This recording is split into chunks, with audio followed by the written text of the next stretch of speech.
నమస్కారం. ప్రేక్షకులందరికీ శుభోదయం.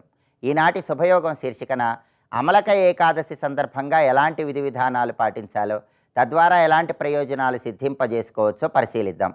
ప్రధానంగా ఈరోజు కదిరి లక్ష్మీనరసింహస్వామి వారి కళ్యాణోత్సవం.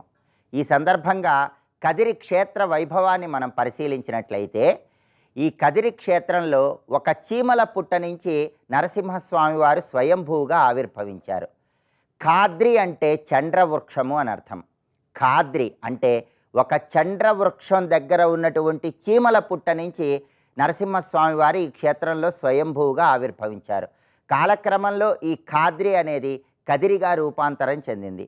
ఇక్కడ ఉన్నటువంటి నరసింహస్వామి వారికి ఉన్నటువంటి మహిమను మనం పరిశీలించినట్లయితే, ఈ క్షేత్రంలో నరసింహస్వామి వారికి అభిషేకం చేసిన తర్వాత స్వామివారి విగ్రహం మీద చెమట బిందువులు మనకు కనిపిస్తాయి. అర్చకులు పొడి వస్త్రంతో శుభ్రం చేసినప్పటికీ మళ్ళీ చెమట బిందువులు తిరిగి వస్తూనే ఉంటాయి. అది ఈ క్షేత్రంలో నరసింహస్వామి వారికి ఉన్నటువంటి మహిమాన్వితమైనటువంటి శక్తిగా మనం వర్ణించుకోవచ్చు. కాబట్టి కదిరి క్షేత్రంలో ఈరోజు నరసింహస్వామి వారి కళ్యాణోత్సవం సందర్భంగా నరసింహస్వామి వారిని మనస్సులో స్మరించుకోవటం ద్వారా లక్ష్మీ నరసింహస్వామి అనుగ్రహానికి పాత్రులై వివాహపరమైన సమస్యలు, దాంపత్యపరమైన సమస్యలు అధిగమించవచ్చు. అలాగే ఈరోజు ప్రధానంగా అమలక ఏకాదశి. అమలక ఏకాదశి శ్రీ మహావిష్ణువుకి ఎంతో ప్రీతిపాత్రమైన రోజు. అమలక ఏకాదశి సందర్భంగా ఉసిరిక చెట్టును ఆరాధన చేయటం ద్వారా బుధగ్రహ దోష తీవ్రతను తగ్గింపజేసుకొని వృత్తి, ఉద్యోగ, వ్యాపార రంగాల్లో మంచి పురోభివృద్ధిని సాధించవచ్చు. కాబట్టి ఈరోజు మీకు దగ్గరలో ఉన్నటువంటి ఉసిరిక చెట్టు దగ్గరకు వెళ్ళండి. ఆ ఉసిరిక చెట్టు దగ్గర బియ్యపిండితో ముగ్గు వేసి ఉసిరిక చెట్టు మొదట్లో నీళ్లు పోసి కొద్దిగా పసుపు, కుంకుమ ఉసిరిక చెట్టు మొదట్లో చల్లాలి. ఆ తర్వాత ఒక పసుపు రంగు దారాన్ని ఉసిరిక చెట్టు కొమ్మకు చుట్టాలి, లేదా పసుపు రంగు వస్త్రాన్ని ఉసిరిక చెట్టు కొమ్మకు కట్టాలి. ఆ తర్వాత ఉసిరిక చెట్టు చుట్టూ ప్రదక్షిణలు చేస్తూ ధాత్రీదేవి నమస్తుభ్యం సర్వపాప క్షయంకరి పుత్రాందేహి మహాప్రాజ్ఞే యశోదేహి బలంచమే ప్రజ్ఞాం మేధాంచ సౌభాగ్యం విష్ణుభక్తించ శాశ్వతం నా రోగం కురుమాం నిత్యం నిష్పాపం కురు సర్వదా అనే శ్లోకాన్ని చదువుకుంటూ ఉసిరిక చెట్టు చుట్టూ ప్రదక్షిణలు చేయాలి. అయితే ఈ శ్లోకం మొత్తం చదువుకోలేని వాళ్ళు ఓం విష్ణు రూపిణ్యై ధాత్ర్యై నమః ఈ చిన్న మంత్రాన్ని చదువుకుంటూ ఉసిరిక చెట్టు చుట్టూ ప్రదక్షిణలు చేయాలి. వీలైతే లక్ష్మీనారాయణల చిత్రపటాన్ని ఉసిరిక చెట్టు దగ్గర ఉంచి లక్ష్మీనారాయణల చిత్రపటానికి షోడశోపచార పూజను లేదా పంచోపచార పూజను నిర్వహించాలి. ఈరోజు ఎవరైతే ఉసిరిక చెట్టు కింద లక్ష్మీనారాయణలను పూజిస్తారో వాళ్ళు సంపూర్ణంగా లక్ష్మీనారాయణల అనుగ్రహానికి పాత్రులై సకల శుభాలను సిద్ధింపజేసుకోవచ్చు. కాబట్టి ప్రధానంగా కదిరి నరసింహస్వామి వారి కళ్యాణోత్సవం సందర్భంగా నరసింహస్వామి వారిని పూజించండి. అలాగే అమలక ఏకాదశి సందర్భంగా ఉసిరిక చెట్టును పూజించడం ద్వారా విష్ణు కృపకు పాత్రులై వృత్తి, ఉద్యోగ, వ్యాపార రంగాల్లో విశేషమైన శుభ ఫలితాలను సిద్ధింపజేసుకోండి. రేపటి శుభయోగం శీర్షికన గురువారం సందర్భంగా దక్షిణామూర్తి స్తోత్రంలో ఉన్నటువంటి అంతరార్థం ఏంటో, దక్షిణామూర్తి స్తోత్రాన్ని పఠిస్తే ఎలాంటి విశేషమైన శుభ ఫలితాలు కలుగుతాయో పరిశీలిద్దాం. నమస్కారం.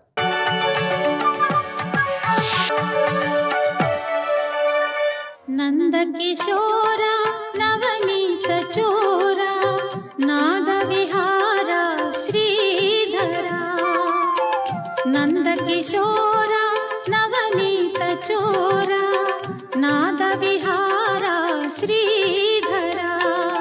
ధర్మవిరుద్ధమైన మితిమీరినటువంటి భోగమే లోలత కిందకు వస్తుంది. అది లేకుండా ఉండడమే అలోలుప్త్వం అన్నారు. దాని తర్వాత మార్దవం. మార్దవం అనే గుణం చాలా గొప్పది. ఎలా ఉండాలి అంటే సంపత్సుస, సంపత్తులు కలిగినప్పుడు సంపత్సుచ మహతాన్ చిత్తం, మహాత్ముల చిత్తము భవేదుత్పల కోమలం ఆపత్సుచ శిలాసంఘాత కర్కశం అని చెప్పారు ఇక్కడ. అంటే సంపదలు వచ్చినప్పుడు మహాత్ముల చిత్తం మెత్తగా ఉంటుందట, ఆపదలు కలిగినప్పుడు గట్టిగా ఉంటుందట. కనుక మెత్తదనం, గట్టిదనం కూడా సందర్భం బట్టి చూడాలి. దృఢత్వం చెదరకుండా ఉండగలగడం ఆపదలు ఉండాలి. అలాగే సంపదలు వచ్చినప్పుడు గట్టిపడి విర్రవేయకూడదు, అప్పుడు మృదుత్వం కలిగి ఉండాలి ఇక్కడ. అందుకు మృదుత్వం అనేది ఒక మంచి గుణం అండి. మనసు మెత్తన అంటారు చూసారా, మెత్తదనం చాలా అవసరం. మెత్తదనం ఉంటేనే స్పందించడం జరుగుతుంది. ఇక్కడ మీరు రాయి మీద ఎంత నీరు పోసినా వెళ్ళదు, మట్టి ముద్దలోకి వెళుతుంది. అదేవిధంగా మెత్తదనం అన్న హృదయమే తత్వాన్ని తెలుసుకోగలదు. కనుక మార్దవం చాలా ముఖ్యము అన్నాడు. ఒక వృద్ధుడు మరణావస్థ ముందుకు సందేశం ఇస్తానన్నట్ట. శిష్యులందరూ చేరారు. ఏమిటంటే, నా దంతాలు ఉన్నాయా అన్నాడు. లేవండి అని. నాలుకుందా? ఉందండి. చూసావా, గట్టివైన దంతాలు మిగలవు, మెత్తనైన నాలుకే మిగులుతుంది చెప్పట్టుగా. అంటే గట్టితనంకి స్థిరత్వం ఉండదు, మెత్తదనమే చాలా మంచిది అన్నాడు. అదొక ఉపమానంగా మనకు చెప్పడం జరుగుతుంది. కానీ హృదయానికి మార్దవం ఉండాలి అని. అయితే మార్దవం అనే దానికి సరైన నిర్వచనం ఏంటి అంటే మళ్ళీ భగవత్పాదులు వారే చెప్పాలి. అక్రౌర్యం అన్నారు ఒకటే. క్రూరత్వం లేకుండా ఉండడం అండి. క్రూరత్వం చాలా దుర్మార్గమైన గుణం. కైకేయి ఎంత మొండి పట్టుబట్టి రాముడిని అడవులకు పంపించాలని ప్రయత్నిస్తూ ఉంటే అప్పుడు నృశంసే అని సంబోధిస్తాడు దశరథుడు. అంటే క్రూరురాలా అంటారు ఇక్కడ. క్రూరత్వం వల్ల అలాంటి మొండితనం వస్తుంది. ఎందరినో బాధించడానికి కూడా వెనుతీయనటువంటి దుర్మార్గం ఏందో క్రూరత్వం. అలాంటి క్రూరత్వం లేకుండా ఉండడం మార్దవం అని చెప్తున్నారు. తర్వాత హ్రీహి. హ్రీహి అనే మాటకి లజ్జ, సిగ్గు అని అర్థం. అయితే సిగ్గు ప్రతివాడికి ఉంటుంది. కొందరికి దేవుడికి దండం పెట్టడానికి సిగ్గు, ఇలాంటి సిగ్గులు ఉంటూ ఉంటాయండి. అంటే ధర్మాచరణకి సిగ్గుపడుతూ ఉంటారు చాలామంది. కానీ హ్రీహి అనే లజ్జ ఎలాంటిది అంటే రామచంద్రమూర్తిని హ్రీమూర్తిగా వర్ణించారు. అని హ్రీహి ఆయన దగ్గర సహజంగా ఉందిట. పైగా అమ్మవారు హ్రీమతి, హృజ అంటున్నాం. హ్రీ అనే శబ్దం చాలా విశేషం. అంటే లజ్జ, సిగ్గు. దీనికి అర్థం ఏమిటయ్యా అంటే చెడు చేయడానికి వెనుకాడుట అన్నారు. ఒకటే అద్భుతమైన మాట అండి. చెడు చేసేటువంటి పరిస్థితి వచ్చినా, అవకాశం వచ్చినా వెంటనే తనంత తాను స్వచ్ఛందంగా వెనుకడుగు వేయగలగాలి. ఇది చెడు, ఇది అధర్మం అని. అంటే శాస్త్ర విరుద్ధమైన ఆచరణకు వెనుకాడే లక్షణాన్ని హ్రీహి అనాలి. అంటే ఎవడు చూస్తాడని కాదు, మనంతట మనకే సహజంగా ఈ స్వభావం ఏర్పడగలగాలి. ఇది శాస్త్రవిరుద్ధం కనుక దాని మీద జుగుప్స కలగాలి. అంతేగాని అదేదో ఎక్కడో చదివి వచ్చి ఇది మంచిది కాదు కనుక వదిలేస్తున్నానంటే కొంత నయం. కానీ అసలు సహజంగానే చెడుకు దూరంగా ఉండగల లక్షణం మహాత్ములకు ఉంటుందండి ఇక్కడ. అందుకే ఇతరులకు చెప్తే తెలుస్తుంది, మహాత్ములకు సహజంగా తెలుస్తుంది. ఎందుకు? దైవీ గుణంతో ఉన్నారు కనుక. అలాంటి మహాత్ములు రామచంద్రుడు మొదలైన వాళ్ళు మనం ఈ సమయంలో తెలుసుకోవాల్సింది. దాని తర్వాత అచాపలం. అచాపలం అంటే చపలత్వం లేకుండా ఉండుట. చపలత్వం అనే మాటకు అనేక రకాల అర్థాలు ఉన్నాయి. అంటే స్థిరంగా లేకపోవడం అంటే ప్రధానంగా చెప్తూ ఉంటాం. కుదురు లేనివాడు దేన్ని పట్టుకోలేడండి. జపమో తపమో చేస్తూ ఉన్నప్పుడు అసలు వస్తువు మీద కంటే 1,00,000 విధాలుగా మనసిపోతుంది. అదే చాపల్యం. చాపల్యాన్ని దేహం వెళ్ళిపోతున్న దశకు వచ్చినప్పుడు కూడా జయించలేకపోతే సత్యానికి ఎంత దూరంగా ఉన్నామో దీన్ని బట్టి అర్థమవుతుంది. చాపల్యాన్ని జయించగలగాలి. అయితే చాపల్యం అనే మాటకి శాస్త్ర నిర్వచనం ఏంటంటే అసతి ప్రయోజనే అవ్యాపార యత్నత్వం అన్నారు. అంటే ఇక్కడ పనికి మాలినటువంటి ప్రయోజనం లేని వాటి యందు చేసేటువంటి వ్యర్థ చేష్టలు ఏవైతే ఉంటాయో వాటిని చాపల్యం అనాలి అన్నారు ఇక్కడ. అది ఎలాంటిదంటే కొంతమంది ఊరికనే కూర్చుంటారు, కాళ్ళు కదిలిస్తుంటారండి. ఇలాంటివి చూసి పెద్దవాళ్ళు సైకాలజీని నిర్ణయించగలట. అలా కూర్చుని కాళ్ళు కదిలించేవారు, గోళ్ళు కొరుకుతూ కొంతమంది ప్రవచనాలు వినడం ఇవన్నీ చూస్తుంటాం. వీళ్ళందరూ కూడాను బాగా తెలుసుకోవాలి ఏంటంటే తామస గుణం ఉన్నటువంటి వాళ్ళే. చపలత్వం ఉన్నప్పుడు భగవత్పాల్ వారు అంటున్నారు అసతి ప్రయోజనే వాక్పాణిపాదాదీనాం అవ్యాపార యత్నత్వం అన్నాడు ఇక్కడ. ఊరికనే కాళ్ళు చేతులు కదిలించడం ఇవన్నీ చేయడాన్ని చపలత్వం అంటారు. అంటే వాడి మనస్సు ఎలా ఉందో శరీరం చూపిస్తుంది ఇక్కడ. వాడి మనస్సు అలాంటి చపల స్వభావం కలిగినటువంటిదే. ఆ చపలత జయించే ప్రయత్నం చేయాలి. అంటే వ్యర్థమైన పనులు మానాలి అని దీనిలో మనకు తెలుస్తున్నటువంటి అంశం. దాని తర్వాత చెప్తున్నది తేజ క్షమా ధృతి శౌచం అద్రోహో నాతిమానిత. దీనితో 26 గుణాలు అయిపోయాయండి. తేజస్సు. తేజస్సు అంటే సాధారణంగా ఒకానొక వర్చస్సుని తేజస్సు అంటారు. ఇది అలంకారాల వల్ల లేపనాల వల్ల రాదుట. ఇది అనుష్ఠానం వల్ల తపస్సు వల్ల వచ్చే తేజస్సు అని ఉన్నది. అలాగే తేజస్సు అంటే పరాక్రమము బలము అని కూడా చెప్తూ ఉంటారు.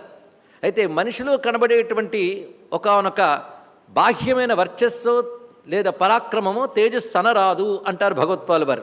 అందుకే నత్వగ్గత దీప్తి తేజ, త్వగ్గత దీప్తి న. అంటే శరీరంలో కనబడే ప్రకాశము తేజస్సు అని ఇక్కడ అర్థం కాదు అన్నారు. సాధారణంగా తేజస్సు అంటే అర్థం చెప్పుకున్నా ఇక్కడ సందర్భంలో దైవీ గుణాల్లో చెప్తున్నది శారీరక గుణాల గురించి చెప్పట్లేదు, అంతరంగానికి సంబంధించిన అంతఃకరణ సంబంధమైన గుణాలు చెప్తున్నారు గనకనే ఇక్కడ తీసుకోవాల్సిన అర్థం ఏంటంటే తేజస్సు అంటే ప్రాగల్భ్యం అన్నమాట చెప్పారు. అంటే సత్యం చెప్పడంలో ధర్మాచరణలో నిర్భయత్వం ఉండడమే తేజస్సు అన్నాడు. అద్భుతమైన నిర్వచనం అండి ఇక్కడ. నువ్వు ధర్మాన్ని ఆచరిస్తున్నావు, ఎవడో ఏమనుకుంటాడో అనుకోకూడదు, నీ ధర్మం గట్టిగా ఆచరించగలగాలి. అటువంటి నిర్భయ శక్తిని నిర్భయంగా నీ ధర్మాన్ని ప్రకటించడాన్ని అంటే ఆచరణ రూపంలోనో వాగ్రూపంలోనో ప్రకటించడాన్ని తేజస్సు అంటారు. ఇలాంటి తేజస్సు విభీషణుడికి ఉంది. అటువైపు రావణుడు ఇంకా పడుకున్న కుంభకర్ణుని వదిలేయండి. వాళ్ళిద్దరు అనుచరులు, వీళ్ళు ఎప్పుడూ కూడా ధర్మ విరోధులే. అక్కడ ఉన్న వాళ్ళు కేవలం విభీషణుడు ఒక్కడే ధర్మబద్ధంగా మాట్లాడుతున్నాడు. ఇంతమంది ప్రతికూలులు ఉన్నప్పుడు నేనొక్కడే ధర్మబద్ధంగా ఉండి లాభమే ఉందని కలిసిపోలేదని వాళ్ళల్లో. తను అలాగే నిలబడి ఉన్నాడు. తనతో పాటు కొంతమంది మంత్రులు ఆయనలాంటి ఆలోచన ఉన్న వాళ్ళు ఆయనతోనూ ఉన్నారు. వీళ్ళందరినీ మహాత్ములు ఉన్నారు. వాళ్ళు నిర్భయంగా ధర్మాన్ని చెప్పారు. నిండు సభలో అవమానం జరుగుతున్నా అన్నా నీ తప్పు అని చెప్పారండి. ఇక్కడ అది చేయగలగాలి. అలాగే ధర్మాన్ని ఆచరించడానికి, వ్యక్తపరచడానికి ఉండేటువంటి నిర్భయత్వాన్ని తేజస్సు అనాలి అన్నారు భగవత్పాదుల వారు. గొప్ప నిర్వచనాన్ని ఇచ్చారు. అది అసలు పరాక్రమం అండి. అదేవిధంగా తేజస్సు అనేది దైవీ సంపద కల వాళ్ళలో సహజంగా ఏర్పడుతుందట. దేనివల్ల అంటే శమప్రధానేషు తపోధనేషు గూఢం హి దాహాత్మకమస్తి తేజ అని శాస్త్రం చెప్తున్న మాట అక్కడ తేజస్సుకి. శమప్రధానేషు తపోధనేషు అంటే తపస్సే ధనంగా కలిగిన వారు కొందరు ఉంటారు. అంటే వారికి ఇంకో ధనం లేదు, తపస్సే వాళ్ళ సంపద. ఈ తపస్సంపద ఉన్న వాళ్ళల్లో ఒక లక్షణం ఉంటుంది, శమము. శమమే చెప్పారు అంటే అంతరింద్రియ నిగ్రహం. అది ఉంటే చాలండి, బహిరింద్రియ నిగ్రహం అదే జరుగుతుంది కనుక వాళ్ళు ఎప్పుడు శమముతో ఉంటారు. శమ ప్రధానేషు అటువంటి శమమే ప్రధానంగా కలిగిన తపోధనులలో దాహాత్మకమైన తేజస్సు ఉంటుంది. అంటే ప్రకాశమానమైన జాజ్వల్యమానమైన ఒక తేజస్సు ఉంటుందిట. అది తపోధనలో ఉన్న తేజస్సు. ఆ తేజస్సు దైవీ సంపద ఒకటి అన్నారు ఇక్కడ. అంటే తపస్సును ఆచరించే వాళ్ళు నిగ్రహ సంపన్నులు, ఇది దైవీ గుణమేగా. దానివల్ల వాళ్ళల్లో ఏర్పడేటువంటి ఒకానొక శక్తి పేరు తేజస్సు. ఆ శక్తి చాలా విశేషం అండి. అది దాహాత్మక శక్తి అన్నారు. అంటే అది అవతల వారికి వెలుగు ఇవ్వగలదు, తగలబెట్టగలదు. అంటే ఎవరైతే ధర్మ విరోధులో వాళ్ళని తగలబెట్టగలిగే శక్తి కూడా తేజస్సుకుంటుంది. అది బాహ్యమైనటువంటి ఆయుధాల కంటే శక్తివంతమైనది. అందుకే నేను చాలా పరాక్రమవంతుణ్ణి, నా దగ్గర అద్భుతమైన అస్త్రాలున్నాయి, శస్త్రాలను విజృంభించిన విశ్వామిత్రుణ్ణి మౌనంగా కూర్చున్న వశిష్ఠుడు బ్రహ్మదండం ఎలా ఆపింది, అస్త్రశస్త్రాలన్నింటినీ ఎలాగా వ్యర్థపరిచిందో మనందరికీ తెలుసు. కారణం వశిష్ఠుడు శమప్రధానుడు, తపోధనుడు. ఆయనేమీ ఆగ్రహించలేదు, అదేవిధంగా లోలత పడలేదు, ధర్మానికి అలా కట్టుబడి ఉన్నాడు. తపోధనుడు ఆయన. ఈ తపోధనుడు బాహ్యమైన అనేక రకాల ఆయుధాలు, అస్త్రశస్త్రాలు, పరాక్రమం ఉన్నటువంటి విశ్వామిత్రుడు యొక్క సమస్తమైనటువంటి క్షాత్రబలాన్ని కూడా నిర్వీర్యం చేయగలిగింది. అంటే తేజస్సు ఎంత గొప్పదో చూడండి. స్వస్తి.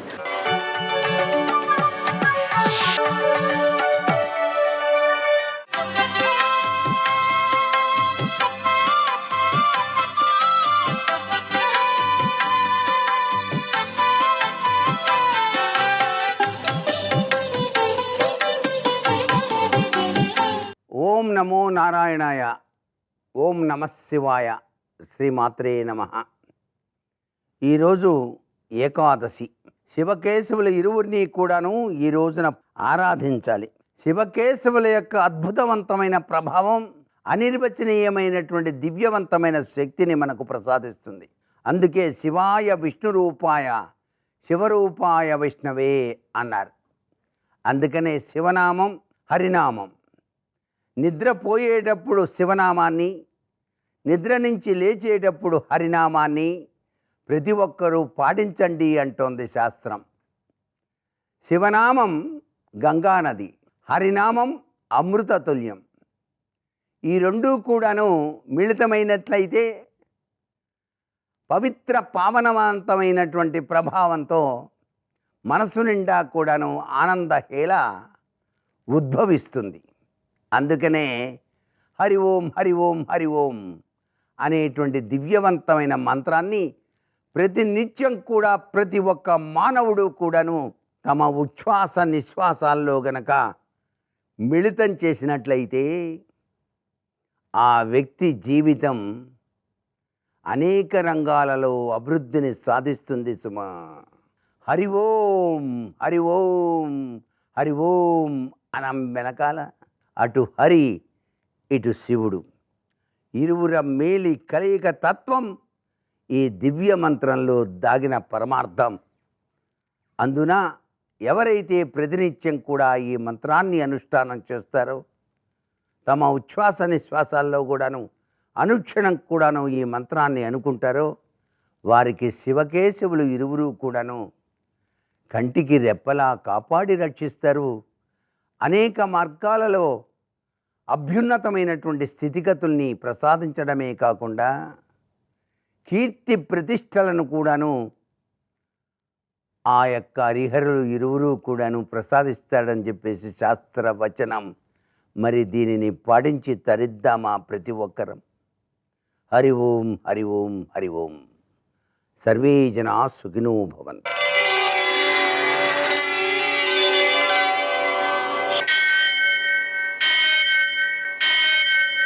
సహస్రశీరుషం దేవం విశ్వాక్షం విశ్వశంభువం విశ్వం నారాయణం దేవమక్షరం పరమం పదం విశ్వతః పరమాం నిత్యం విశ్వం నారాయణగుం హరిం విశ్వమేవేదం పురుషస్తద్విశ్వముపజీవతి పతిం విశ్వస్యాత్మేశ్వరం శాశ్వతం శివమచ్యుతం నారాయణం మహాజ్ఞేయం విశ్వాత్మానం పరాయణం.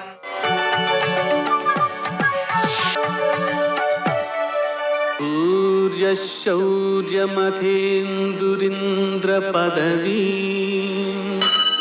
సన్మంగళం మంగళం. ఆపదామపహర్తారం దాతారం సర్వసంపదాం లోకాభిరామం శ్రీరామం మోక్షదంతం నమామ్యహం. నేటి కాలమాన విశేషాలను గమనిద్దాం. స్వస్తి శ్రీ చాంద్రమాన శోభకృన్నామ సంవత్సరం ఉత్తరాయణం, శిశిర ఋతువు ఫాల్గుణ మాసం, శుక్లపక్షం బుధవారం. సూర్యోదయం 6:24 సూర్యాస్తమయం 6:23. తిథి ఏకాదశి రాత్రి 2:23 వరకు. నక్షత్రం పుష్యమి రాత్రి 10:39 వరకు. వర్జం శేషవర్జంగా ఉదయం 6:47 వరకు. దుర్ముహూర్తం మధ్యాహ్నం 12 గంటల నుంచి 12:47 వరకు. అమృతకాలం మధ్యాహ్నం 3:36 నుంచి 5:22 వరకు. రాహుకాలం బుధవారం కాబట్టి మధ్యాహ్నం 12 నుంచి 1:30 వరకు.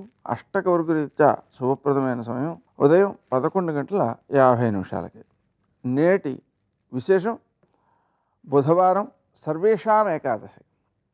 అంటే స్మార్తులకు, వైష్ణవులకు, మాధ్వులకు కూడా అమలైకాదశి అని అంటారు. దీనికి ఆమలైకేకాదశి అనేటువంటి పేరు కూడా ఉంది. అంటే ఈ రోజున మనం ఉసిరికాయను దానానికి, స్నానానికి, ఆహారానికి కూడా వినియోగిస్తాం. తద్వారా పాపనాశనం అవుతుంది. అలాగని ఈరోజు మేషాయనం ఉంది ఉదయం 8:36. అలా ఉన్నందువలన అయన ప్రయుక్తమైనటువంటి విషువత్ పుణ్యకాలం సూర్యోదయం నుంచి మధ్యాహ్నం 2:36 వరకు ఉంటుంది. ఆ కారణంగా ఏకాదశి సందర్భంగా ఉపవాసం, నదీ స్నానం, అలాగనే మేషాయన ప్రయుక్తంగా దానం, పితృదేవతారాధన చేయడం ద్వారా విశేషమైనటువంటి సత్ఫలితాలు సిద్ధిస్తాయి. ఏకాదశి సందర్భంగా పగలంతా ఉపవాసం ఉండడం, మధ్యలో ప్రసాదం తీసుకోవచ్చు. అంటే ప్రసాదం అంటే ఉప్పు పప్పు లేని పదార్థాలు. అలాగనే రాత్రంతా జాగారం ఉండి ఆ భగవత్ స్మరణ చేస్తూ ఉండాలి. తద్వారా వ్యక్తి యొక్క శారీరక మానసిక ఆరోగ్యాలు వృద్ధి చెందుతాయి. నేటి ఆణిముత్యాలు.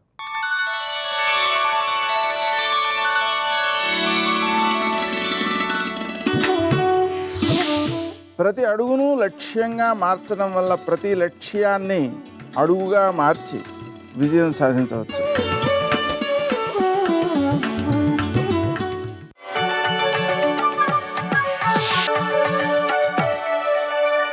అదివో అల్లదివో శ్రీహరివాసము 10,000 శేషుల పడగలమయము. అదివో అల్లదివో శ్రీహరివాసము. స్వామి పుష్కరిణీ స్నానంతో సమానమైన సేవ సద్గురువు యొక్క పాదసేవ. అలాగే ఏకాదశి వ్రతం, స్వామి పుష్కరిణీ స్నానం, సద్గురు పాదసేవనం, ఏకాదశి వ్రతంచాపి త్రయం అత్యంత దుర్లభం. ఈ 3 లభించమంటే లభించేవి కావు. అది తెలుసుకున్నప్పుడు వెంకటాచలం పెడితే ఏం చేయాలి? తప్పకుండా వెళ్ళినప్పుడు యాత్రలో స్వామి పుష్కరిణీ స్నానాన్ని కూడా మన ప్రణాళికలో అంతర్భాగం చేసుకోవాలి. ఆ స్వామి పుష్కరిణి స్నానం అంత గొప్పది కాబట్టి ఆ వెంకటాచలానికి ఎందరో వెడుతూ ఉంటారు. ఆ తల్లి, ఆ తరికొండ వెంగమాంబ గారు వెంకటాచల మహాత్యం చేస్తూ స్కంద పురాణంలో, వరాహ పురాణంలో అనేక విషయాలు చెప్తారు. ఏదో దగ్గర ఉన్న ప్రదేశాల నుంచి రావడం కాదుట. కురు, పాంచాల, కోసల, కాశీ, వజ్జి, మెల్ల, అంగ, మగధ, వత్స, మచ్చ, చేది, అవంతి, గాంధార, సౌరాష్ట్ర, ఆశ్మక, కాంభోజ దేశములన్నిటి నుంచి కూడా వెంకటాచలపతి యొక్క దర్శనం కోసం, ఆ వెంకటాచల దర్శనం కోసం స్వామి పుష్కరిణి స్నానం కోసం వస్తుంటారట. అంటే యావత్ భారతం నుంచి కూడా కోటాను కోట్ల మంది ఆయన దర్శనం కోసం అలా వస్తూనే ఉంటారు. ఆ పుష్కరిణి స్నానం చేస్తూనే ఉంటారు, స్వామి దర్శనం చేస్తూనే ఉంటారు, వెంకటాచలం మీదకి ఎక్కుతూనే ఉంటారు.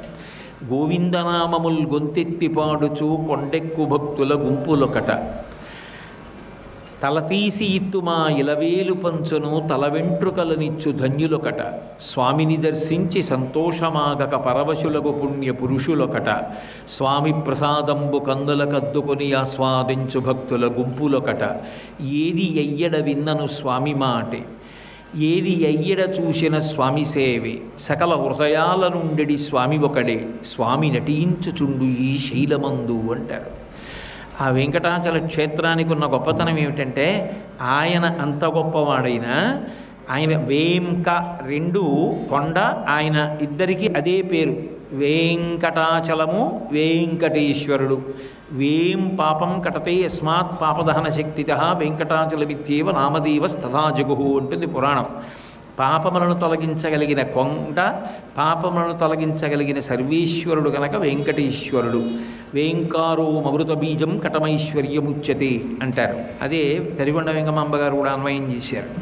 వేంకారో అమృత బీజం కటమైశ్వర్యముచ్యతే, ఇహమునందు సమస్త భోగములను ఇస్తుంది, పరమునందు స్వర్గలోకవాసము లేదా అంతకన్నా భక్తితో వెళ్ళగలిగిన వాడు, ధర్మానుష్ఠానం చెయ్యగలిగినటువంటి వాడు, ధర్మానురక్తిని పొందినటువంటి వాడైతే ఇక మళ్ళీ పుట్టవలసిన అవసరం లేని శాశ్వత శివ సాయుధ్య స్థితిని పొందుతాడు. కాబట్టి వేంకారో అమృత బీజం కటం ఐశ్వర్యముచ్యతే. అంత గొప్ప కొండ అయినా ఎవరు వెంకటేశ్వర వెంకటేశ్వర అంటూ వెళ్ళరా కొండ మీదకి. గోవిందనామముల్ గొంతెత్తి పాడుచు కొండెక్కు భక్తుల గుంపులొకట, ఎక్కడ చూసినా గోవింద గోవింద గోవింద గోవింద. మెట్లెక్కేవాళ్ళు గోవింద, నడిచేవాళ్ళు గోవింద, ఆనందనిలయ విమానంలో గోవింద, అన్నశాలలో గోవింద, ఆఖరికి కళ్యాణకట్టలో గోవింద, ఎక్కడ చూసినా గోవింద గోవింద గోవింద. అడుగు తీస్తే గోవింద, అడిగేస్తే గోవింద, ఎక్కడ చూసినా గోవిందనామమే వినపడుతుంటుంది. భజ గోవిందం భజ గోవిందం గోవిందం భజ మూఢమతే. గోవిందనామాన్ని అంత ప్రచారం చేసిన మహాపురుషులు శంకర భగవత్పాదులు.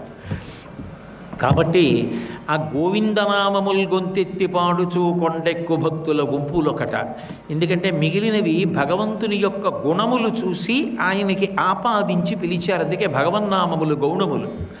కానీ ఒక్క గోవిందనామం మాత్రం ఆయన గుణమును ఆవిష్కరించడం వల్ల వచ్చింది కాదు. 7 రాత్రులు 7 పగళ్ళు తాను కష్టపడి సంపాదించుకున్న నామం గోవిందనామం. సర్వం శ్రీ ఉమామహేశ్వర పరబ్రహ్మార్పణమస్తు. స్వస్తి.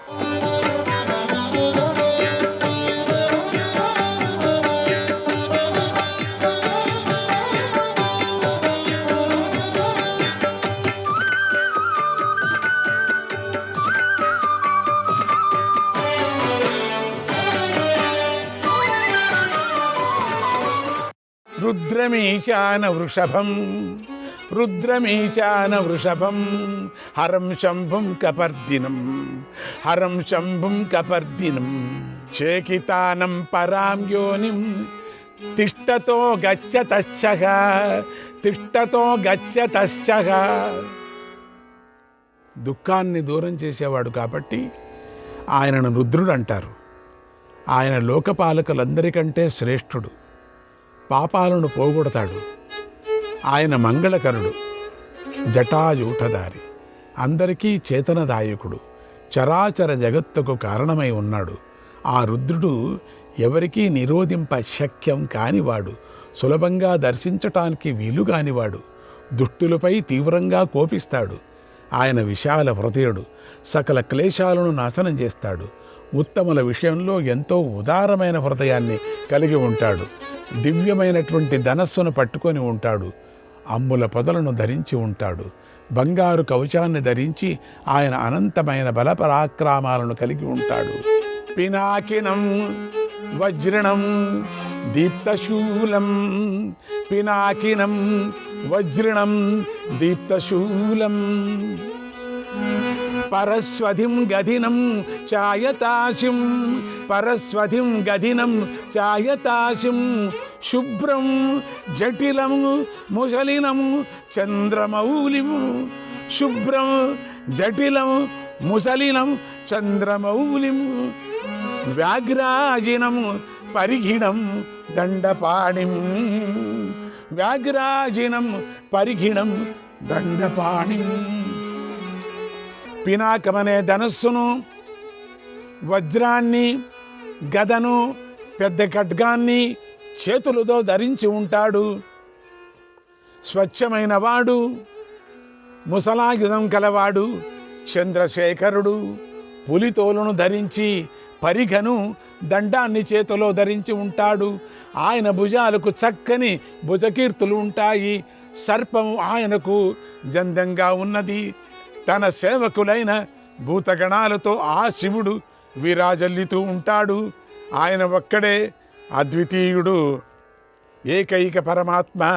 సమస్త తపస్సులు ఒకే ఆకారంగా రూపుదాల్చినవాడు. అతివృద్ధులు ఆయనను ఉత్తమ వాక్కులతో స్తుతిస్తారు. జలం దిశం ఖం క్షితిం చంద్ర సూర్యౌ, జలం దిశం ఖం క్షితిం చంద్ర సూర్యౌ, తథా వాయువాగ్ని ప్రమిమాణం జగచ్చ, నాలం ద్రష్టుం యం జనా భిన్న వృత్తాగ, బ్రహ్మ ద్విషగ్న మమృతస్య యోనిం, బ్రహ్మ ద్విషగ్న మమృతస్య యోనిం. జలం దిక్కులు, ఆకాశం, భూమి, చంద్ర సూర్యులు, వాయువు, అగ్ని జగత్తును కొలిచే కాలము ఆయన స్వరూపం అయి ఉన్నాయి. ఆయన బ్రహ్మద్వేషులకు నాశకుడై ఉన్నాడు, మోక్షానికి కారణమై ఉన్నాడు. దురాచారులైన మానవులు ఆయనను దర్శించలేరు. శోక సంతాపాలు లేని సదాచారులైన విప్రులు పాపనాశనమైన తరువాత ఆయన దర్శన భాగ్యాన్ని పొందుతారు. ఈ విశ్వమంతా ఆయన స్వరూపమై ఉంది. ఆ రుద్రుడు సాక్షాత్తుగా ధర్మదేవత. తపస్సు, భక్తుల ప్రభావంతో ఆయన అక్కడ ప్రత్యక్షమయ్యాడు. శ్రీ మహావిష్ణువు ఆ పరమేశ్వరుని దర్శించి మనస్సుతో, మాటలతో, శరీరంతో, అంతరాత్మతో ఎంతగానో ఆనందించాడు. అక్షమాల పరిక్షిప్తం, అక్షమాల పరిక్షిప్తం, జ్యోతిషాం పరమం నిధిం, జ్యోతిషాం పరమం నిధిం, తతో నారాయణో దృష్ట్వా, తతో నారాయణో దృష్ట్వా, వవందే విశ్వసంభవం, వవందే విశ్వసంభవం. రుద్రాక్షమాలను ధరించినవాడు, సర్వ జ్యోతిస్సులకు ఉత్తమ స్థానమైనవాడు. ఆ విశ్వధాతను ఆ నారాయణుడు దర్శించి నమస్కారం చేశాడు. అప్పుడు పరమేశ్వరుడు పార్వతీదేవతతో కలిసి నారాయణుడికి దర్శనమిచ్చాడు. పరమేశ్వరుడు జన్మలేనివాడు, ఈశ్వరుడు, అవ్యక్తుడు, పరమాత్మ. ఆయన చుట్టూ భూతగణాలున్నాయి. ఆయన అంధకాసురుణ్ణి సంహరించాడు. ఆయన విరూపాక్షుడు. ఆ రుద్రుడికి నారాయణుడు నేల మీద మోకాళ్ళు ఆనించి చేతులు జోడించి ఎంతో భక్తితో నమస్కారం చేశాడు. రుద్రుణ్ణి ఇలా స్తుతించాడు. నారాయణుడు రుద్రుణ్ణి స్తుతిస్తున్నాడు. త్వత్సంభూత భూతకృత వరేణ్య గోప్తారోస్య, గోప్తారోస్య భువనస్యాదిదేవ, గోప్తారోస్య భువనస్యాదిదేవ, ఆవిశ్యేమాం ధరణీం ఏభ్యరక్షం, పురా పురాణిం తవ దేవ సృష్టిం, పురా పురాణిం తవ దేవ సృష్టిం, దేవ సృష్టిం. సర్వశ్రేష్ఠుడవైన ఓ ఆదిదేవ, నీ నుండి ఆవిర్భవించిన వారు ఈ భూలోకాలన్నీ పాలిస్తూ ఈ భువన రక్షకులైన ప్రజాపతులు పూర్వం నీ సృష్టిని అంతా రక్షించారు. సురాసురాన్ నాగరక్షక పిశాచాన్ సురాసురాన్ నాగరక్షక పిశాచాన్ నరాన్ సుపర్ణానత గంధర్వయక్షాన్ నరాన్ సుపర్ణానత గంధర్వయక్షాన్ పృథగ్విదాన్ భూత సంఘాశ్చ విశ్వాన్ త్వత్సంభూతాన్ విద్మ సర్వాంస్తథైవ త్వత్సంభూతాన్ విద్వ సర్వాంస్తథైవ ఐంద్రం యామ్యం వారుణం వైత్యపాల్యం పైత్రం పైత్రం త్వాస్త్రం కర్మ సౌమ్యం చ తుభ్యం పైత్రిం త్వాస్త్రం కర్మ సౌమ్యం చ తుభ్యం. సురాసురులు, నాగులు, రాక్షసులు, పిశాచాలు, మానవులు, పక్షులు, గంధర్వులు, యక్షులు, విశ్వమంతా నిండిన నానావిధ భూత సమూహాల నీ నుండే జన్మించాయి. ఇది మాకు తెలుసు. ఇంద్రుడు, యముడు, వరుణుడు, కుబేరుడు, పితరులు, విశ్వకర్మ, సుందర శిల్పకళ ఆవిర్భావం కూడా నీ నుండే కలిగింది స్వామి. రూపం జ్యోతి శబ్ద ఆకాశవాయు రూపం జ్యోతి శబ్ద ఆకాశవాయు స్పర్శ స్వాద్యం సలిలం గంధ ఉర్వీ కాలో బ్రహ్మ బ్రహ్మ చ బ్రాహ్మణాశ్చ త్వత్సంభూతం స్నాస్ను చరిష్ణు ఛేదం త్వత్సంభూతం స్తాస్ను చరిష్ణు ఛేదం చరిష్ణు ఛేదం.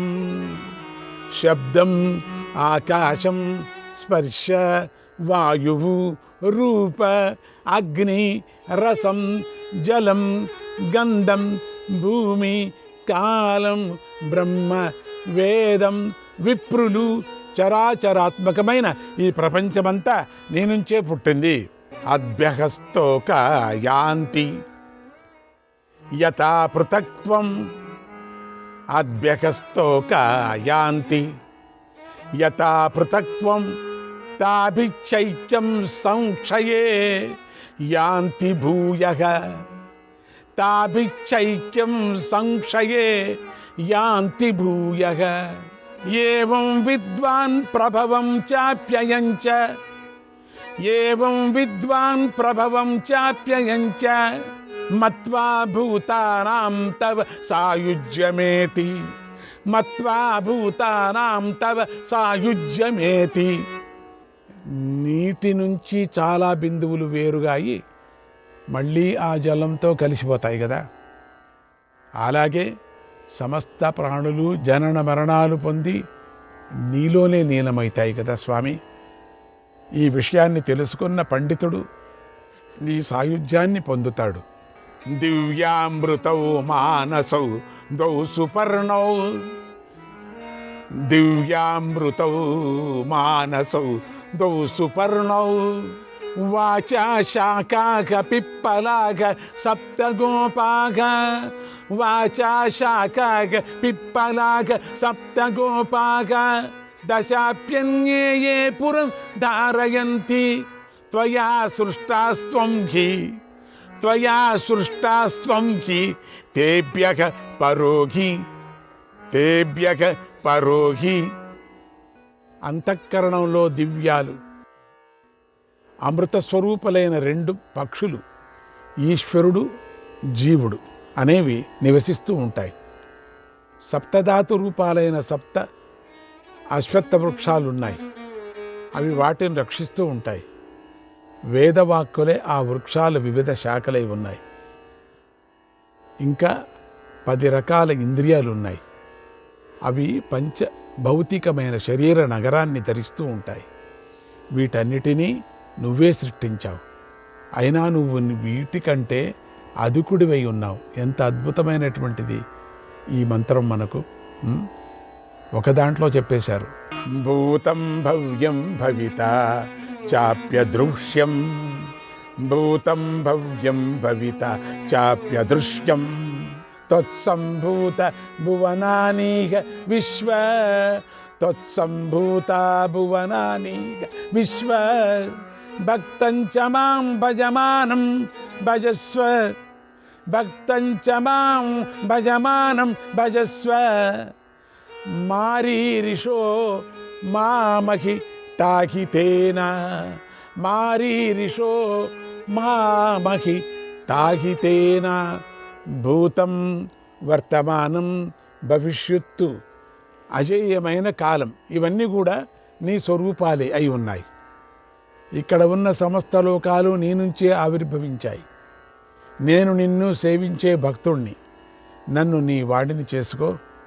ఆత్మానంత్వ ఆత్మనోనన్యబోధం విద్వానేవం గచ్చతి బ్రహ్మశుక్రం విద్వానేవం గచ్చతి బ్రహ్మశుక్రం అస్తౌషం త్వాం తవ సమ్మానమిచ్చన్ అస్తౌషం త్వాం తవ సమ్మానమిచ్చన్ చన్వన్వై సదృశం దేవవర్య సుదుర్లభాన్ దేహి వరాన్ మమేష్టాన్ సుదుర్లభాన్ దేహి వరాన్ మమేష్టాన్ అభిష్టుతః ప్రవికార్షీచ్చ మాయాం. నీవు జీవాత్మ కన్నా అభిన్నమైన వాడువు అనే విషయాన్ని అనుభవంతో తెలుసుకున్న వారికి ఆత్మమై ఉన్నావు. అది తెలుసుకున్న విద్వాంసుడు విశుద్ధమైన బ్రహ్మభావాన్ని పొందుతాడు. ఓ దేవశ్రేష్ఠ, నేను నిన్ను గౌరవిస్తూ ఇలా స్తుతించాను. ఈ స్తుతికి అర్హుడవైన నిన్ను చాలా కాలం నుంచి అన్వేషిస్తున్నాను. స్తుతించదగిన నువ్వు మాయను దూరం చేసి నాకు కావలసిన దుర్లభమైన వరాలను ప్రసాదించు అని నారాయణుడు పరమేశ్వరుని ప్రార్థించాడు. ఓ అశ్వత్థామ, అప్పుడు పినాకదారి నీలకంఠుడు అయిన శంకరుడు నారాయణుడికి ఇలా వరాలను అనుగ్రహించాడు. మత్ప్రసాద మనుష్యేషు దేవగంధర్వ యోనిషు దేవగంధర్వ యోనిషు అప్రమేయ బలాత్మాత్వం అప్రమేయ బలాత్మాత్వం నారాయణ భవిష్యసి నారాయణ భవిష్యసి. నారాయణ, నువ్వు నా అనుగ్రహం వల్ల మానవులు, దేవతలు, గంధర్వ జాతులలో అనంతమైన బలపరాక్రమ సంపన్నుడు అవుతావు. దేవతలు, అసురులు, నాగులు, పిశాచులు, గంధర్వులు, యక్షులు, రాక్షసులు, సుపర్ణులు, ఉరగలు, సింహ వ్యాఘ్రాది పశుజాతులు నీ వేగాన్ని సహించలేవు. దేవతలతో కూడా నిన్ను ఎవరూ యుద్ధంలో జయించలేరు. నా అనుగ్రహం వల్ల నిన్ను ఎవడూ అస్త్రంతో, వజ్రంతో, అగ్నితో, వాయువుతో, తడిసిన దానితో, ఎండిన దానితో, స్థావరాంతో కానీ బాధించలేడు. నువ్వు యుద్ధభూమిలోకి వెళితే నాకంటే కూడా అధికుడవైపోతావు అని చెప్పి శ్రీహరిని అనుగ్రహించాడు. ఇలా పూర్వం శివుడు నుండి శ్రీహరి వరాలను పొందాడు. సయేష దేవశ్చరతి సయేష దేవశ్చరతి మాయయా మోహయన్ జగత్ మాయయా మోహయన్ జగత్. ఆ శివుడే ఈ కృష్ణుడై మాయతో జగత్తును మోహింపజేస్తూ సంచరిస్తూ ఉన్నాడు. ఆ శివుడే ఈ కృష్ణుడు. చూసారా, ఆ శివుడే వీడు. నారాయణుడి తపస్సు వల్లనే నరుడు అనే మహాముని జన్మించాడు. ఆ దేవుడే ఆయన సమానుడు. ఆయన సమానుడు. ఆ నరుడే అర్జునుడు అని తెలుసుకో. ఈ ఋషులిద్దరూ ముఖ్య దేవతలైన బ్రహ్మ విష్ణు రుద్రుల్లో విష్ణు రూపులై ఉన్నారు. మీరు పూర్వం మహత్తరమైన తపస్సు చేశారు. లోకయాత్ర విధానార్థం లోకయాత్ర విధానార్థం సంజాయేతే యుగే యుగే. వీరిద్దరూ ధర్మ మర్యాదను కాపాడుతూ ఉంటారు. లోకరక్షణం కోసం ప్రతి యుగంలో అవతరిస్తూ ఉంటారు. ఓ మహామేధావి, నువ్వు కూడా పూర్వజన్మలో నారాయణ మహర్షిగా జ్ఞానివై ఉన్నావు. ఆయనలాగా సత్కార్యాలు చేశావు, మహత్తరమైన తపస్సు చేశావు. దాని ప్రభావంతో రుద్రుడి భక్తుడి అయ్యావు. సమస్త జగత్తును శివమయంగా భావించి ఆ దేవుణ్ణి ప్రసన్నం చేసుకోవటానికి నువ్వు నానా విధాలైన కఠోర నియమాలను పాటిస్తూ శరీరాన్ని శుష్కింప చేసుకున్నావు కూడా. నువ్వు శంకరుడి విగ్రహాన్ని స్థాపించుకొని హోమాలు జపాలు చేశావు. నానావిధ నివేదనాలతోనూ ఆయనను ఆరాధించావు. గత జన్మలో నువ్వు అలా పూజించగా నీ పూజకు శివుడు ఎంతో సంతోషించాడు. నీ మనస్సులో ఉన్న అన్ని వరాలను ఇచ్చాడు. జన్మకర్మ యోగం అనేవి నీకు వారికి పుష్కలంగా ఉన్నాయి.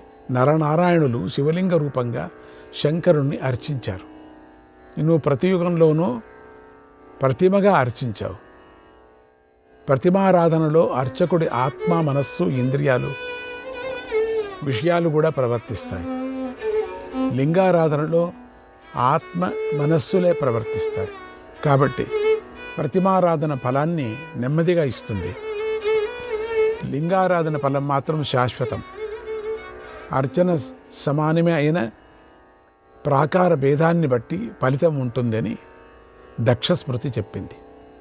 పరమేశ్వరుడు సర్వస్వరూపుడు అని తెలుసుకొని ఆయనను లింగరూపంలో పూజించేవాడిలో ఆత్మయోగం, శాస్త్రయోగం సుస్థిరంగా ఉంటాయి. ఈ విధంగా సర్వకర్త అయిన శంకరుడునే దేవతలు, సిద్ధులు, మహర్షులు పూజిస్తూ కావలసిన వాటిని పొందుతూ ఉంటారు. సయేష రుద్రభక్తశ్చ సయేష రుద్రభక్తశ్చ కేశవో రుద్ర సంభవక కేశవో రుద్ర సంభవక కృష్ణయేవ హి యష్టవ్యో కృష్ణయేవ హి యష్టవ్యో యజ్ఞశ్చైవ సనాతనః యజ్ఞశ్చైవ సనాతనః. రుద్రభక్తుడైన శ్రీకృష్ణుడు రుద్రుడి నుండి ఆవిర్భవించాడు. సనాతనుడైన ఆ శ్రీకృష్ణుడనే యజ్ఞయాగాదులతో అర్చించాలి. సర్వభూత భవం జ్ఞాత్వా సర్వభూత భవం జ్ఞాత్వా లింగమర్చతి యః ప్రభో తస్మిన్నభ్యధికాం ప్రీతిం కరోతి వృషభధ్వజః కరోతి వృషభధ్వజః కరోతి వృషభధ్వజః. శివలింగాన్ని సర్వభూతాల ఉత్పత్తి స్థానం అని తెలుసుకొని అర్చించాలి. అలా అర్చించేవాడి యందు శివుడు అధికమైన వాత్సల్యాన్ని కలిగి ఉంటాడు అని అశ్వత్థామకు చెప్పాడు వ్యాస మహర్షి. ఆ మాటలు విని అశ్వత్థామ శంకరుడికి నమస్కరించాడు. శ్రీకృష్ణుడి మహత్తను అంగీకరించాడు. అతడి శరీరం పులకరించింది. వ్యాస మహర్షికి నమస్కారం చేసి సైన్యాన్ని చూసి యుద్ధాన్ని ఆపాడు. అప్పుడు పాండవ సైన్యాలు కూడా యుద్ధాన్ని ఆపాయి. ద్రోణుడి వధ వల్ల కౌరవ సేనలు ఎంతో బాధపడ్డాయి. వేదాన్ని చదువుకున్నవాడు విప్రుడు అయిన ద్రోణాచార్యుడు అలా ఘోర యుద్ధంలో 5 రోజుల పాటు పాంచాల సేనను వధించాడు. తర్వాత బ్రహ్మలోకానికి వెళ్ళాడు అన్నాడు సంజయుడు. శ్రీకృష్ణాయ పరమాత్మనే నమః.